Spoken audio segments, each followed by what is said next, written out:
Halo, selamat datang di video pembelajaran Pak Edwin. Hari ini saya akan jelasin mengenai materi yang namanya laju reaksi bagian kedua.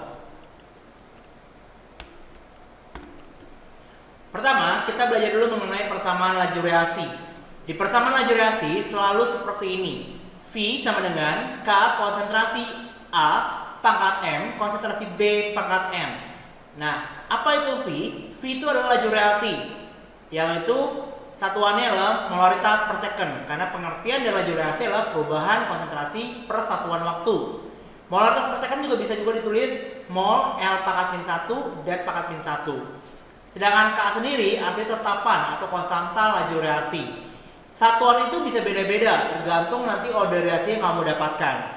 Sedangkan M dan N itu merupakan order reaksinya. Kalau M untuk order reaksi A, sedangkan N untuk order reaksi B. Nah, M sama N ini bisa kamu ganti dengan X sama Y, terserah. Yang penting sama aja itu untuk menentukan order reaksi. Kemudian, ada namanya order reaksi total. Nah, order reaksi total itu sama aja dengan order reaksi, yaitu dengan cara M ditambah N.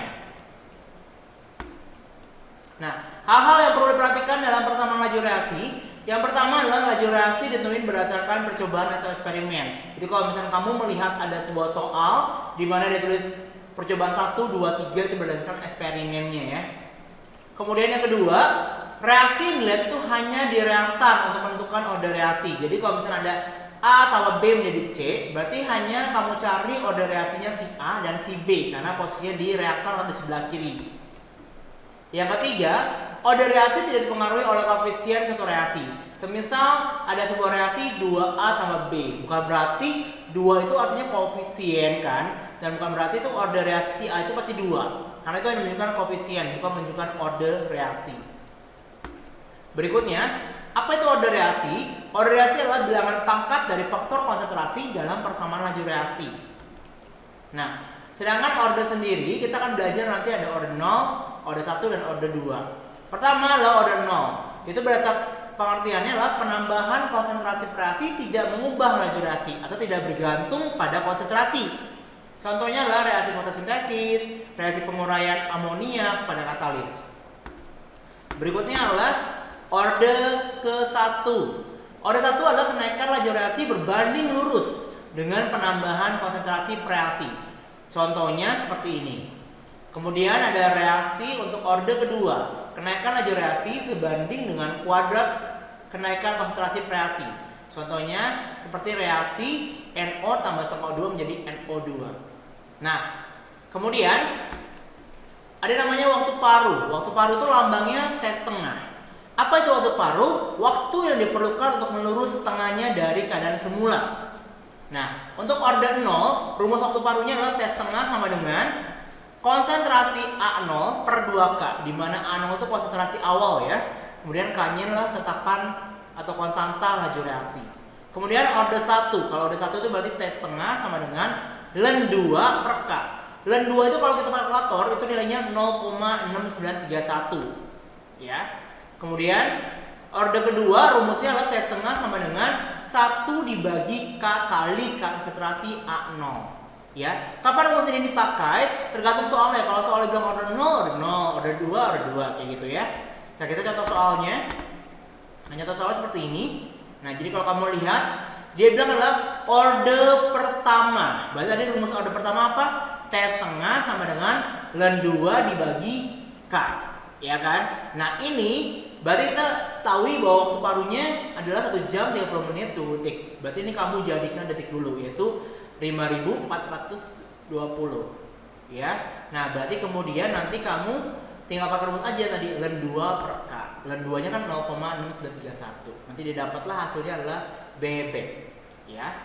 Oke. Nah, berikutnya order reaksi juga bisa dilihat perbedaannya dari kurva-kurvanya. Untuk order 0 itu garis lurus karena dia tadi bilang apa? Tidak bergantung pada konsentrasi. Sedangkan order 1 tadi dibilang apa? Berbanding lurus. Jadi begini ya, agak ke atas, sedangkan order 2 itu melengkung ya, karena persamaan kuadrat tadinya. Lanjut.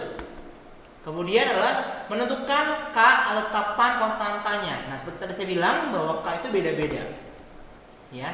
Semisal di order 0, berarti kan di konsentrasinya A pangkat 0. A pangkat 0 itu berarti kan 1. Berarti satuan untuk order 0 adalah selalu M per S. Ya, sedangkan untuk order 1 satuannya selalu S pangkat min 1. Ya, dan selanjutnya. Jadi ini bisa kamu hafal juga, bisa kamu cari. Tergantung ordernya berapa. Ya. Oke. Nah, ini contoh soalnya. Nah, untuk contoh soal sendiri yang saya mau tegasin adalah pertama tadi seperti Bapak bilang adalah berdasarkan percobaan kayak gini ya, berdasarkan percobaan. Kemudian yang lihat hanya reaktan. Nah, ini hanya reaktan ya, berarti hanya A dengan B2. Ya kan? Jadi kita nggak perlu mencari order reaksi dari AB2. Nah, kita kalau bisa mencari order reaksi dengan pakai cara cepat, caranya adalah untuk mencari order reaksi yang M. Jadi ini misalnya ini yang A itu yang M, sedangkan B2 itu yang N. Untuk mencari order reaksi yang M, lihat yang sama di N. Berarti yang sama adalah di nomor 2 dan 3. Nah, jadi ceritanya 2 dan 3 ini kamu tutup ya. Tinggal rumusnya lah bawa ke atas. Berarti nanti V3 per V2 itu 0,02 dibagi 0,1 berarti 2. 16 dibagi 4 4. Berarti 2 di pangkat berapa hasil 4 yaitu 2. Berarti kamu dapat M-nya sama dengan 2. Begitupun sama untuk mencari N, berarti kamu lihat yang sama di sini. Ya, berseberangan ya. Berarti ini sama, nanti tinggal lihat berarti V2 per V1. Itu 0,2 dibagi 0,1 berarti 2. 4 bagi 2 berarti 2. Berarti 2 pangkat berapa? Hasilnya 2. Berarti dapat N-nya adalah 1. Ya. Kalau tadi order reaksi total berarti tinggal tadi tambahin aja M tambah N berarti 2 tambah 1. Nah, untuk mencari harga tetap pangkat itu kamu ambil salah satu aja. Semisal kamu ambil nomor 1 semua. Ya, tapi sebelumnya kamu harus tentuin dulu persamaan laju reaksinya. Berarti persamaan laju reaksinya adalah V sama dengan K konsentrasi A pangkat 2 karena M-nya tadi 2 ya. Dan kali konsentrasi B2 pangkat 1 karena tadi N-nya adalah 1. Setelah dapat persamaan laju reaksinya, berarti kamu bisa mencari K-nya. Tinggal masukin aja data yang pertama semisal seperti itu. Oke.